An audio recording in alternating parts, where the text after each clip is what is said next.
Vijana Vallabha Girivaradhari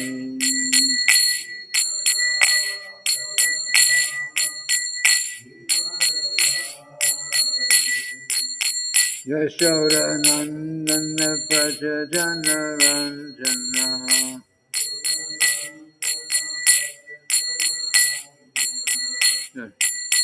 Yamuna Tira Vanachari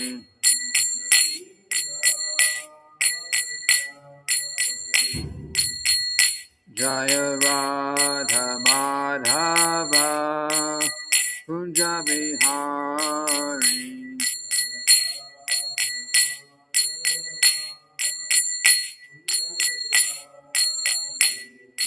Gopi Jana Vallabha Girivaradhari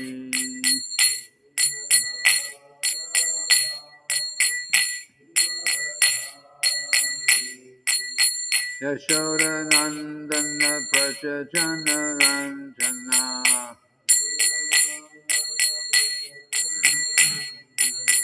Yamuna Tira Vanachari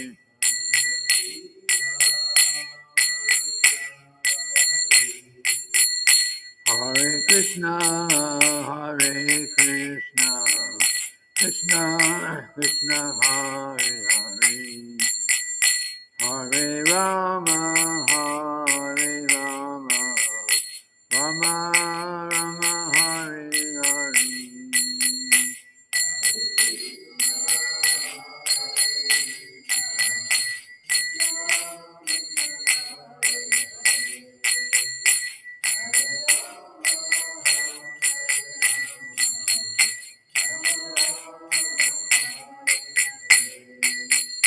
Hare Krishna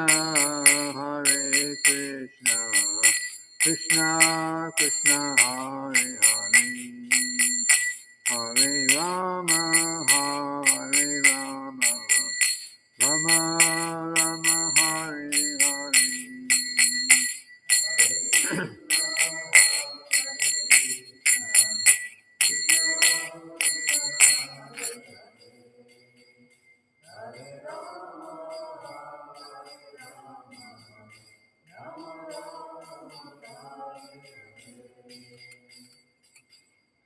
Srila Prabhupada ki jai.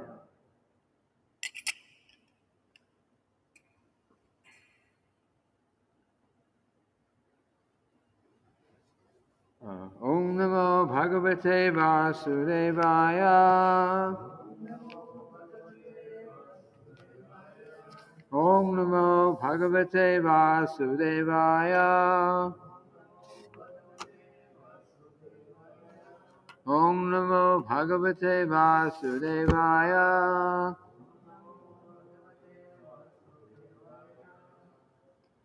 So we're reading today from the Srimad-bhagavatam, 8th Canto, 9th chapter. We're going to do 3 verses, 16 and 17 are together with one verse and purport. So we'll chant both the Sanskrit for both of them. This is the first. This is for 16 here. And the chapter is called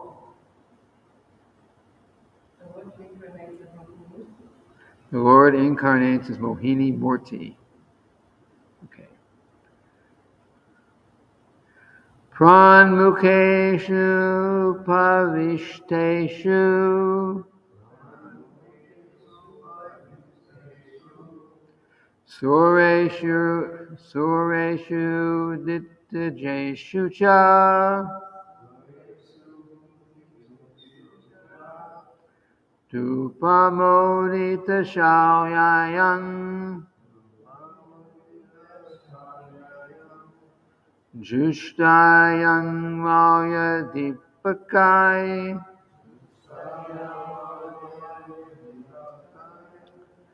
Pranmukheshu pavishteshu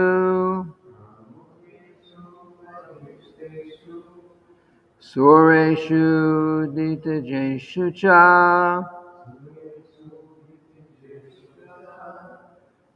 Dupamodita Shayayam Jushtayam Maya Dipakai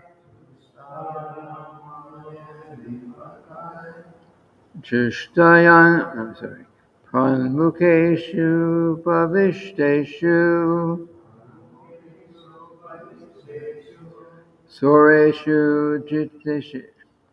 Sureshu Jitejeshu Cha Dupamodita Shayayam Jushtayam Maya Dipakai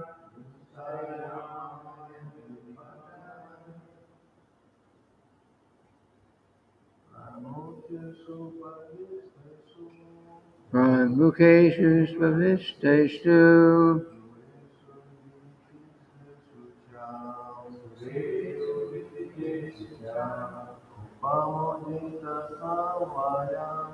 Dupamodita Shayayam Jushtayam Maya Dipakai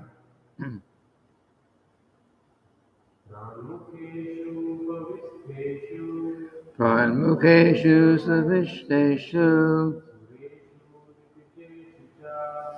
Sureshu Jiteshu Cha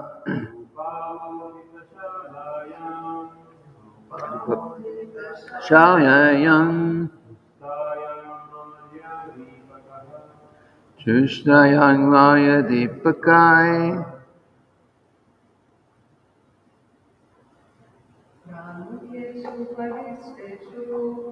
Pranameshu Vishneshu Sureshu Jiteshu Cha Dupamodita Shayayam Jushtayam Maya Dipakai. Oh, there's another Sanskrit verse too. Okay, second one. Tashang Narendra Karaboror Ushadu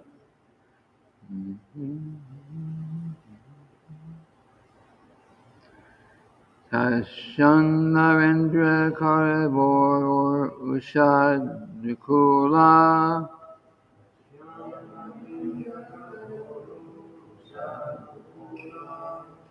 Shonita Tala Sagatir Mada Vivalakshi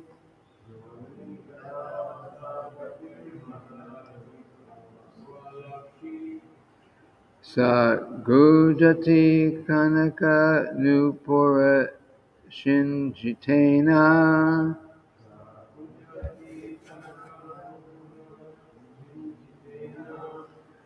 Kumbhastani Kalashapanir Atai Vivesh Kumbhastani Kalashapanir Ata Vishesha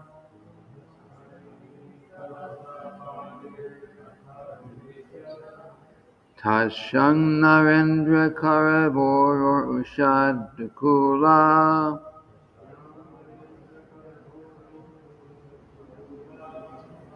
Shroni Tatala Sakatir Mada Vivalakshi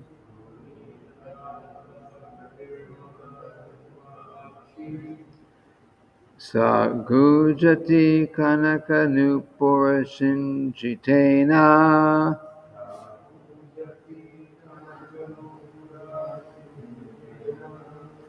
Kumbhastani Kalasapanir Ata Vishesha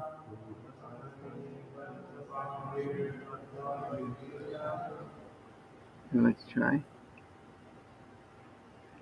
If you move these microphones closer, then those who are watching from outside can hear us speak. Yeah, as if they're for. They're not loudspeaker microphones. They're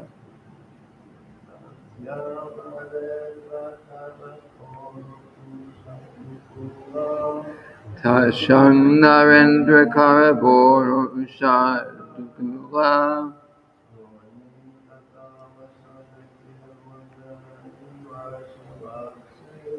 Shoni Tatala Sakatir Madhavi Bhavakshi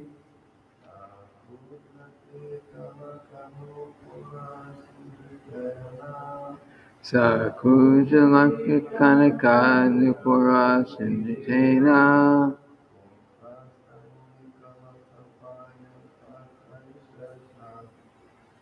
Kumbhastani Kalasapanir Atai Vishesha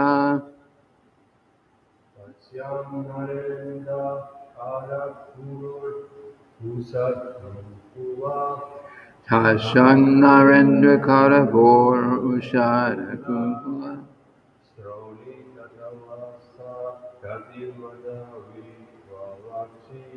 Shoni Tatala Sakatir Madhavi Bhavakshi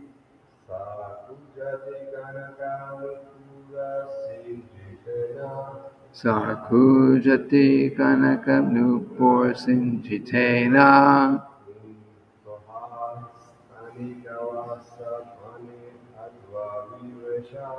Kumbhastani Kalasapanir Ate Vishesha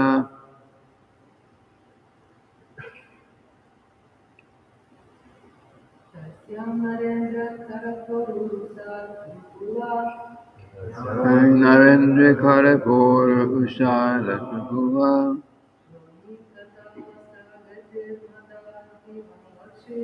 Shoni Tatala Sakatir Madhavi Bhavakshi Sakunjati Kanaka Nupur Sinjitena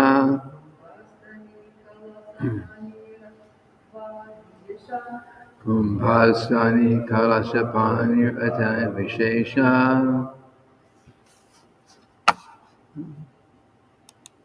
Word for word.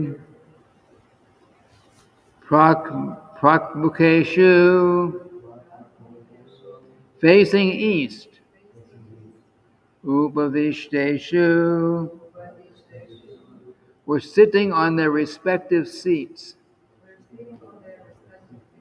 Sureshu, all the demigods. Ditijeshu, the demons. Cha, also. Dupa Amorita Shalayam, in the arena, which was full of the smoke of incense. Jushtayam, fully decorated. Malya Deepakai, with flower garlands and lamps.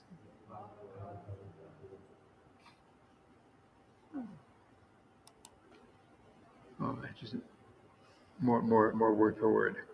Tasham, in that arena.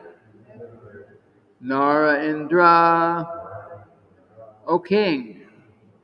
Karaba Uru, having thighs resembling the trunks of elephants.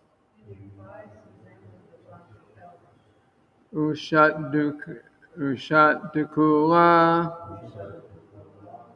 dressed with a very beautiful sari. Shonitata, because of big hips. Alasagati, stepping very slowly. Mada Vivala Akshi, whose eyes were restless because of youthful pride. Sa, she. Kujati, tinkling. Kanaka Nupura, of golden ankle bells. Sinjitena, with the sound. Kumbhastani, a woman whose breasts were like water jugs. Kalasapani, holding a water pot in her hand. Ata, thus, Avivesha entered the arena.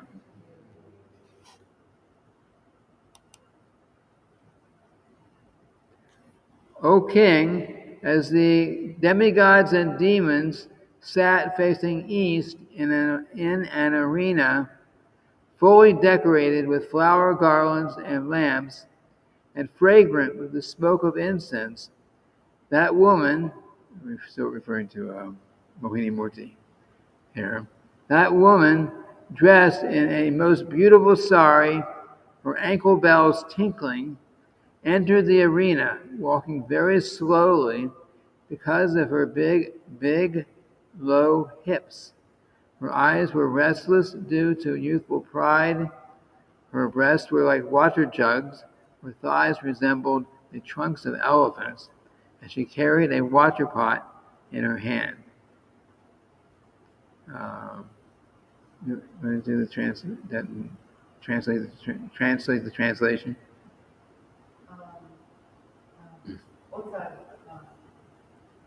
Когда полубоги делали сели по направлению к востоку на площади,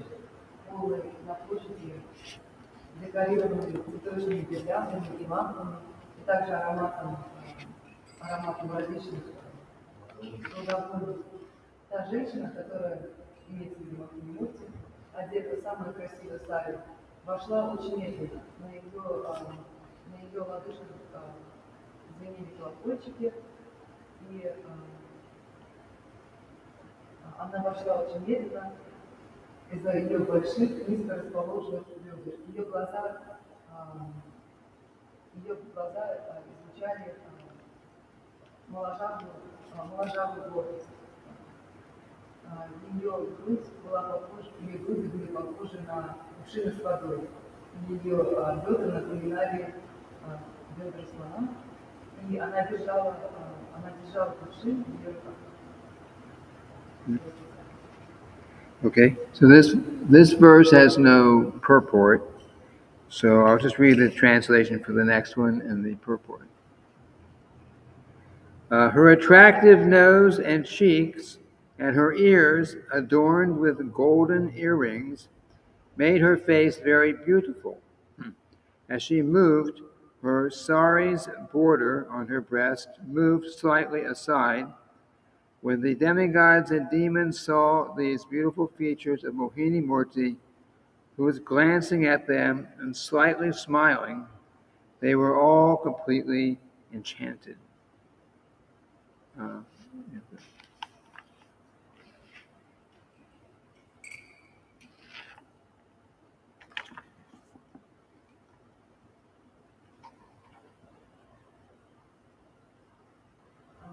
Ее привлекательный нос, щеки и ее уши были украшены золотыми сетками, что делало ее лицо очень красивым. Когда она двигалась, то края сари на ее груди слегка качались, и полубоги и демоны видели эти красивые черты Махини Мурти, смотрели на них и слегка улыбались, они все были просто очарованы.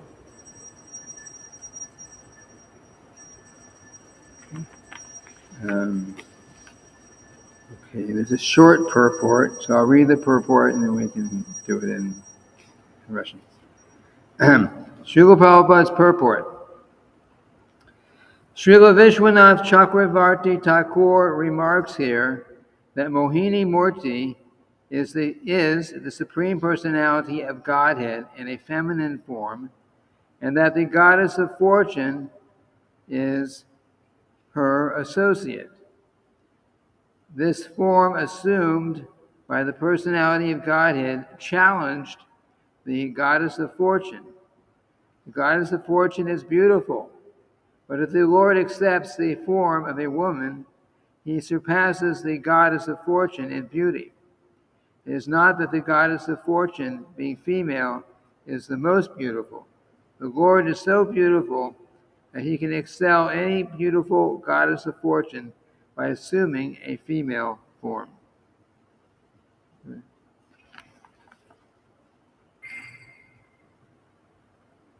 We don't find any statements like this in any other scriptures. This is Srimad-bhagavatam. What does it mean that the goddess of fortune is her associate? Means that she's her friend? I don't know, but Mohini Murti is actually Krishna taking that form. So the goddess of fortune, of course, is related to Krishna or Vishnu. I take it like that. I just don't know how to translate it correctly. We'll explain like that. Just like Lord Vishnu as the goddess of fortune is his eternal consort, right? But Lord Vishnu in this case is taking the form of Mohini Murti. So she's a female form of Vishnu, like that. So goddess of fortune is associated with Vishnu, but in this case he's appearing as in a female form. Шила Вишванатха Чакраварти Такура отмечает здесь, что Махини Мурти это верховная личность Бога в женской форме, и что богиня удачи ее подвижник Караквани. Да, мы как бы сейчас объясним, что это сам Кришна в форме, в женской форме Махини Мурти воплотился. И так как богиня удачи, она всегда с ним, всегда с Кришной, то получается, что она тоже подвижница Махини Мурти. Эта форма предполагает, and it also says that this form challenged the goddess of fortune. The beauty, it's the beauty. То есть красота Махини Мурти, то есть Кришна, воплощенного в женской форме, она даже приблизила как красоту богини удачи. Богиня удачи очень красивая, но если Господь принимает форму женщины, то он даже превосходит красоту богини удачи.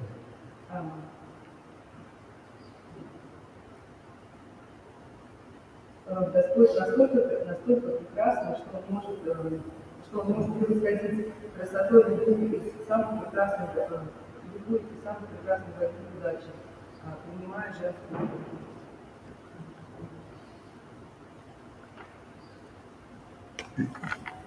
Om Ajnana-timirandasya Gnana-Shalakaya Chakshurunmilitam Yena Tasmai Shri Gurave Namaha.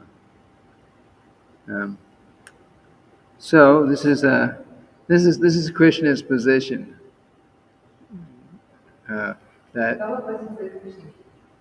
Yes, because no one can be greater than or equal to Krishna. So if Krishna wants to, Krishna is already the most beautiful. And here, Krishna or Vishnu, the same really, has appeared, not that wants to appear, but has appeared in a female form. So therefore, she, in that form, are going to be the most beautiful.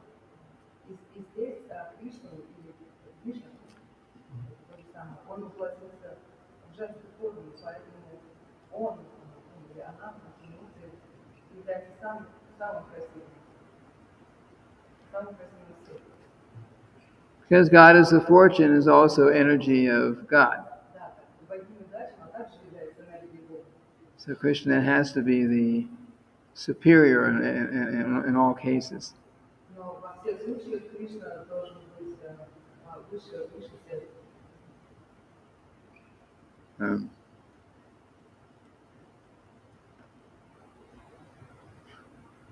uh, stating here that in his remarks, Srila Prabhupada is quoting here uh, from the Srila Vishwanath Chakravarti Thakur has made certain these remarks. So yes, this is actually the way. This is the way of transcendental knowledge.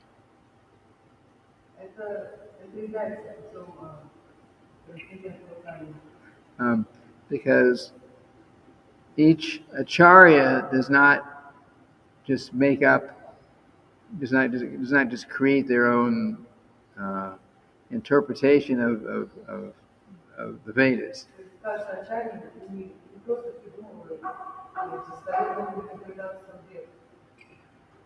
But rather each acharya builds or takes his knowledge based on the previous acharyas.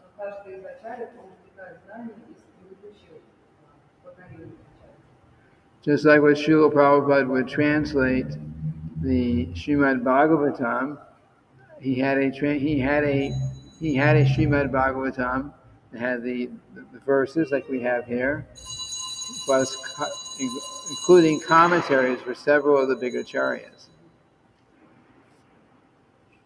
Shishi Godatai, Shishi Radha, Vrajavihari, Jagannath, Balaram, Lady Subhadra, and Shingade, Prahlad Maharaj Ki Jai.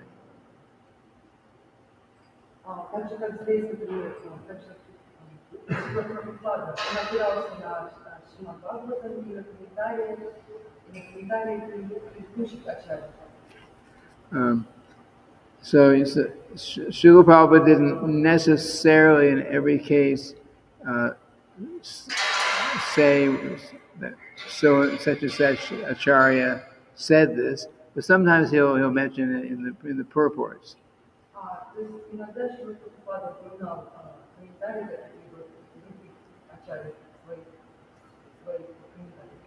Because many acharyas wrote commentaries, Srila Prabhupada called his purports, but many wrote commentaries on the Srimad-bhagavatam. And so Srila Prabhupada, when he was translating, he would look at the Sanskrit words, and he would translate, and then he would give the explanations based on, of course, his own realization. Srila Prabhupada had so much knowledge, but also considering 2 or 3 of the previous acharyas who handed this knowledge down.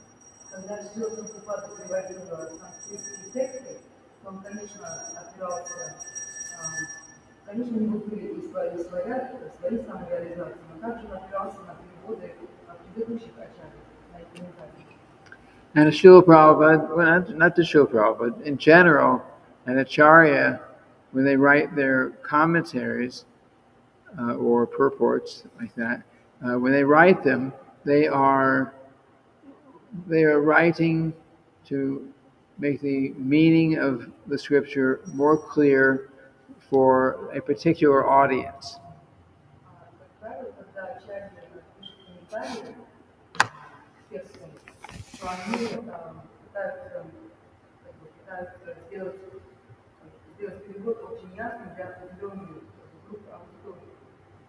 So sometimes examples that were given that would the people in a particular society could very easily relate to, they may not make so much sense in another country or another culture.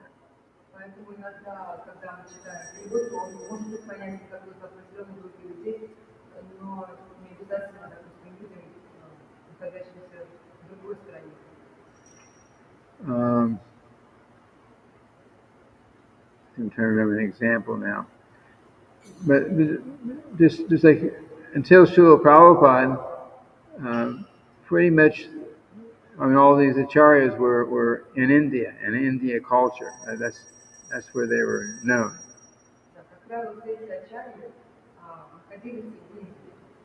But when, достаточно были достаточно известны.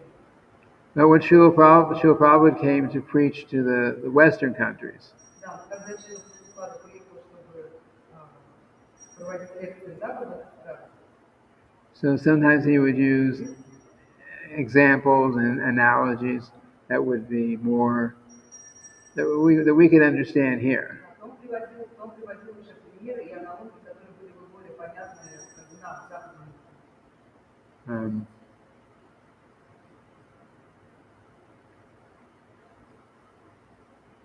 You know, just like Srila Prabhupada, just like there's Bhagavad Gita. There's a Bhagavad Gita verse that one must learn to tolerate the temporary appearance of happiness and distress, just like the appearance and disappearance of the summer and winter seasons. Есть текст Бхагавад-гитам, что человек должен терпеть временные болезни и трудности, так же, как временно сменяя сезоны весна, лето, сезоны года. And he gave his examples, which I guess actually in this case it would apply here or there. But he says just like in the summer, in the summertime when it's hot, then it says example is a woman, maybe like in the house, the home, Hare Krishna, would still has her duty to cook in the hot kitchen, even if it's middle of the hot summer. That's his example. It's an example of one must tolerate the temporary appearance of happiness and distress.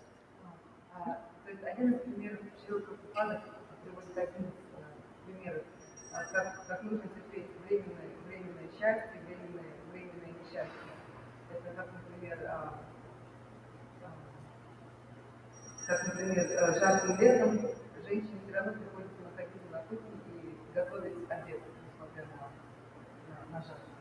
And then he gave the example too, which that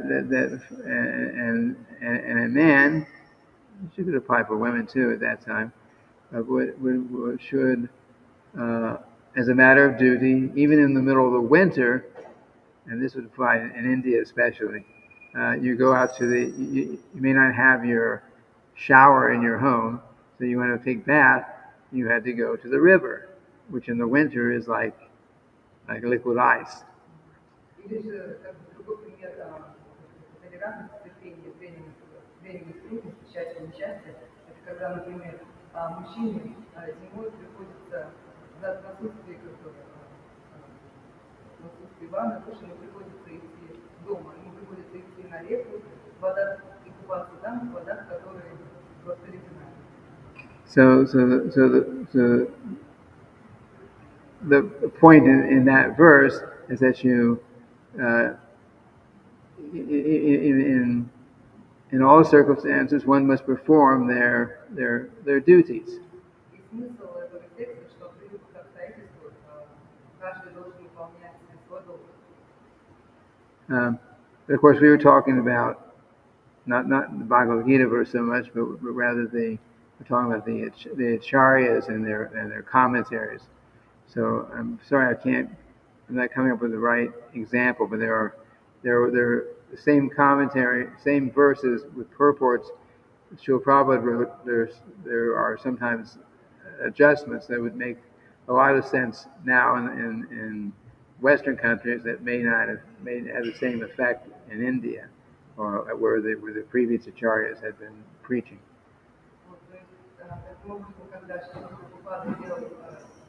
Давал комментарии, то он сделал некоторые исправления, добавлял примеры, которые были бы более понятны западному человеку.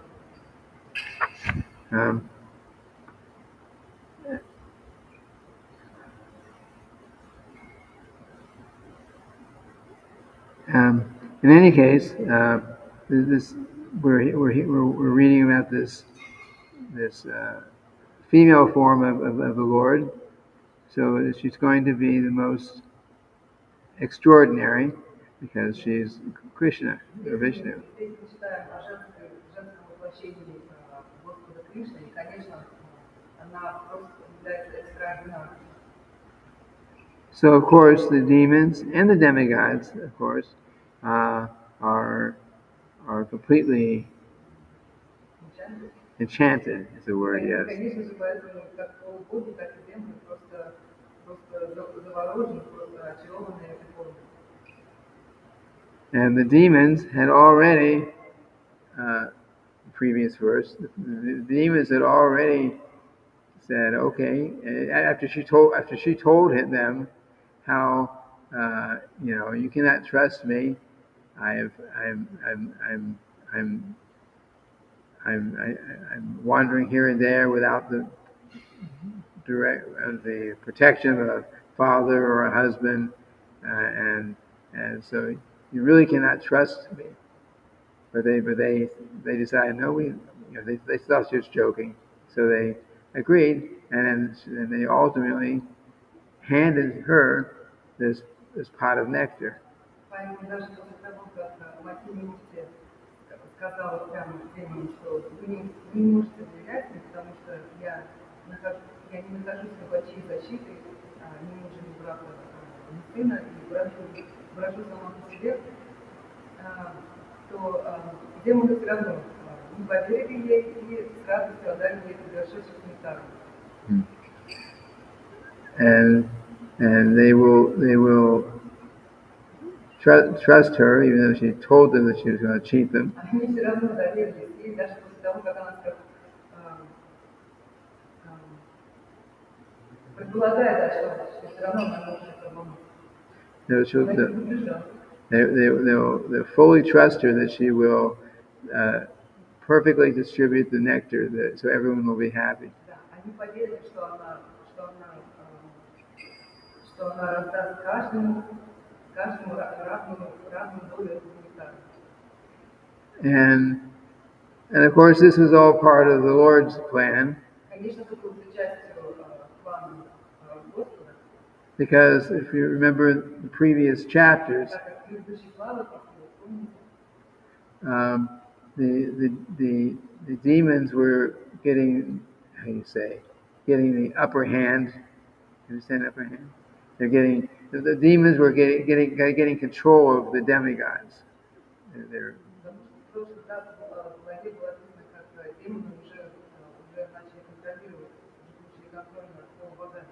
The demigods at that time could not defeat the demons. And that's what. And then they offered prayers to Lord Vishnu in Svetadweep. Remember?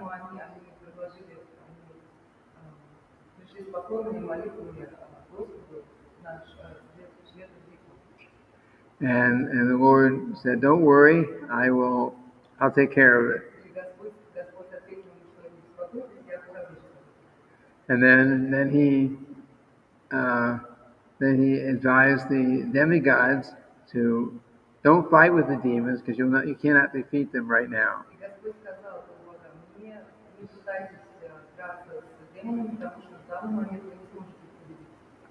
But rather come to some agreement with them that you'll work together to churn this ocean of milk and extract this nectar, which will be good for everyone.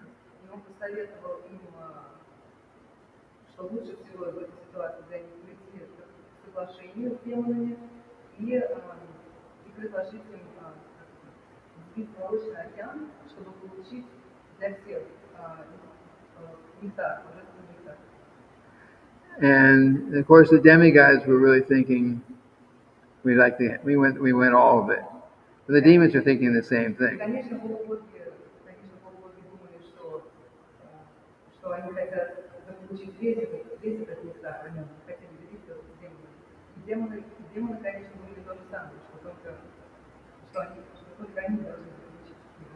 But at one point, the demons actually grabbed the nectar. They had it.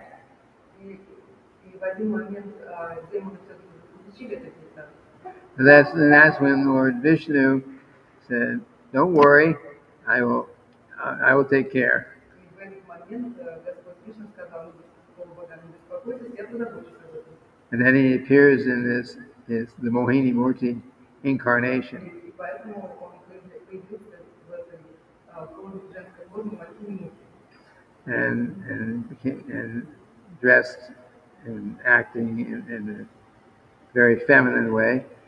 He's completely enchanted everyone, especially the demons. И в своей привлекательной форме он просто очаровал всех, особенно демонов.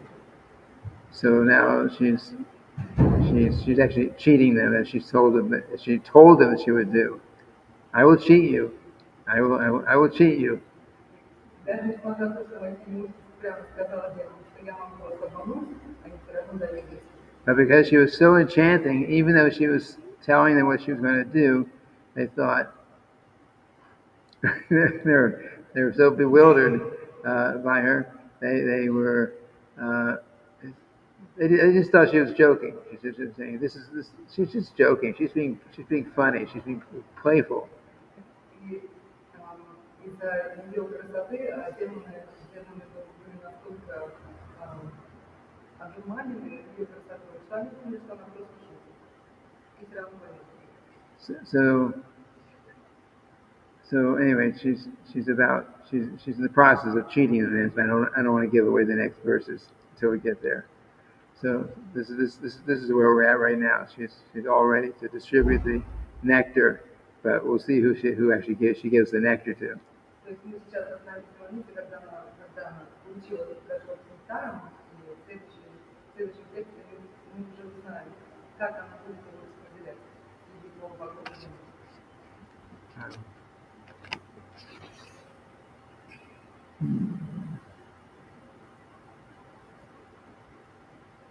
Well, I already know the secret. I read ahead. We're actually, it's almost 8:30 already. So we're at the end here at the time. Questions?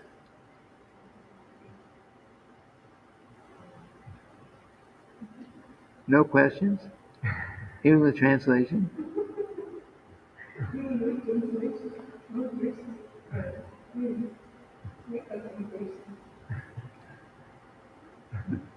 Nothing? They say it's very clear. It's very clear. It means the translation is very clear, right? Это означает, что это перевод очень понятно. Все так ясно. What about you? I think yes, everything is quite clear because we kept repeating. And there's nobody asking online. Okay. Yeah, my other question is from yesterday's text, from Prabhupada's Canto devotion, but it's not related. I think it just makes some comment. Oh, it's actually related to the song that we were speaking about, Krishna's presence. And you were commenting that when Krishna was sitting at the table, he thought she was a crying, he didn't look straight at her face. Yes. He looked at her with the corner. Sidelong glances, it's called. Why is that? Didn't he want to reveal himself? There was no secret between Krishna and Radharani. They love each other, but Krishna is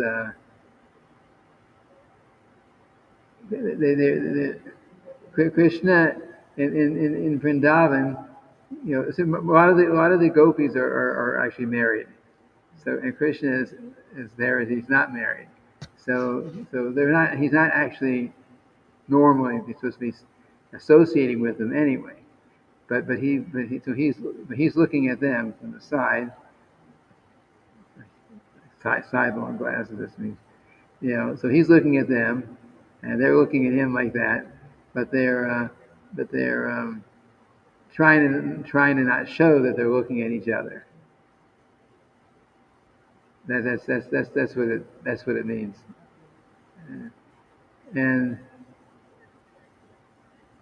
anyway, there's a long history, and there's a nice book by one of our acharyas, Srila Jiva Goswami. The book's called Gopal Champu, and there's a lot of description of these things. but we can't really go into that here right now because we're at the end of the. But Class. yeah, it's another class. But yeah, in reality, if the inhabitants of Vrindavan, their real desire was that Krishna married all the gopis. They thought nobody here was qualified to be married to my daughter, these girls, except for Krishna.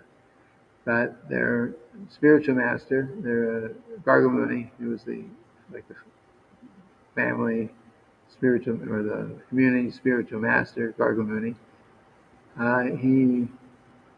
he advised them that no, that would not be good. And his explanation why it would not be good was that Kamsa, the evil Kamsa, was always looking. Kamsa had been warned that Krishna was going to kill him one day. So Kamsa was always thinking how to kill Krishna. That's why there's so many demons being sent. That's a whole big subject. So he said because of that, if Krishna is marrying thousands of gopis, I mean, the word would get out. Their word would get out. To Kamsa would hear, and Kamsa would try to come and kill Krishna. So he said like that. So don't do this because it'll make it dangerous for Krishna.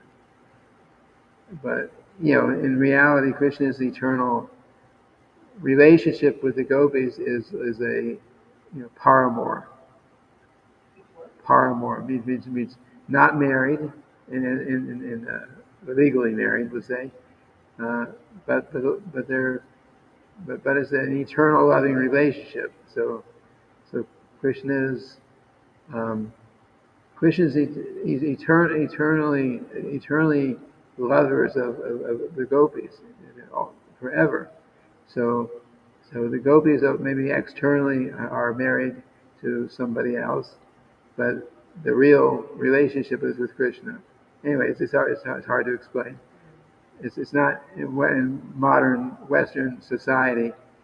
What Krishna is doing would be considered very low class. But this is Krishna, so Krishna can do it, and in the love and what Western. You got to translate all this now. Okay, I will do that. Okay, but in Western society, if a woman, a married woman, goes off and is having relationships with someone who's not her husband, then it's like really low class. It's common, but it's low class, right? And externally, I guess would have been considered like that there too. But in reality, it's in relationship with Krishna and these devotees, it was considered, in a spiritual sense, very high, because it was not lust, it was love, because the gopis, even though they may appear to be acting in a lusty way externally, but their whole purpose, their whole thought, they never think about, I want Krishna for my enjoyment. They're thinking, what can I do to please Krishna? And Krishna's only thinking, what can I do to please them? It's actually a loving relationship, and that's an eternal loving relationship. So that's the difference. Krishna's relationship with the gopis is actually love. It's not lust. Even if the term lust is in there, it means because the gopis are acting in a certain way, but the mentality is love. Let me just do what will please Krishna. And there's an example how much love they had for Krishna. I told this before.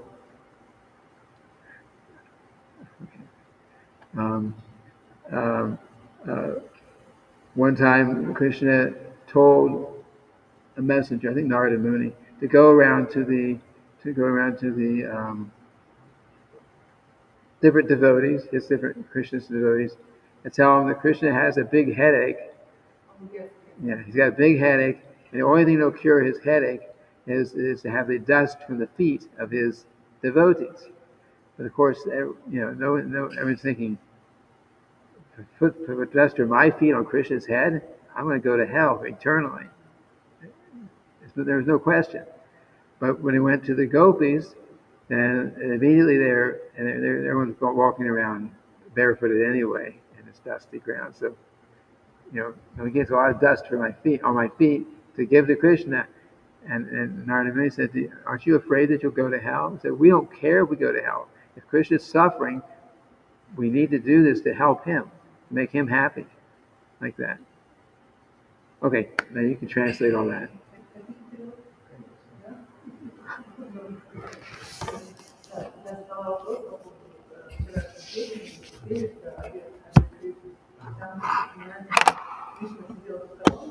И он краешком глаза искоса смотрел на Раню и других гопи. Вот, то есть он не смотрел на нее прямо. И я спросила, почему так, как он скрывал какие-то отношения. Карл ответил, что нет, каждого вриндавана знает, что Шримати Радхарани и Кришна не любят друг друга. И гопи любят Кришну, и все они хотят на самом деле выйти за него замуж. Но, как известно, в Гопе они уже были замужними девушками. И тут, в общем, пошло объяснение их отношений, что да, может быть, сейчас для западного человека, для западного мышления кажется, что это вообще как-то низкоранговое, очень такие отношения, что они уже замужние, но как бы относятся к нему как к любовнику. Но здесь предполагается, что их отношения имели духовный характер.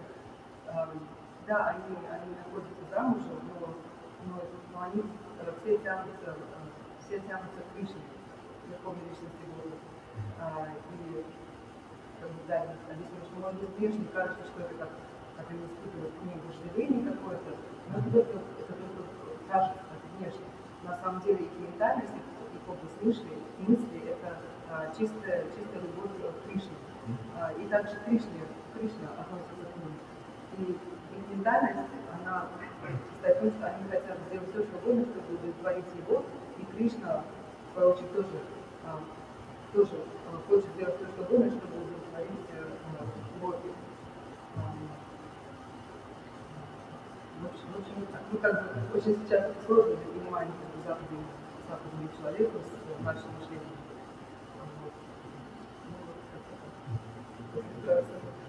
Okay. So that's okay. We are way over time. So we'll end here for today. Tomorrow is Sunday. So Chaitanya Charitamrita tomorrow. Shri Prabhupada Ki Jai.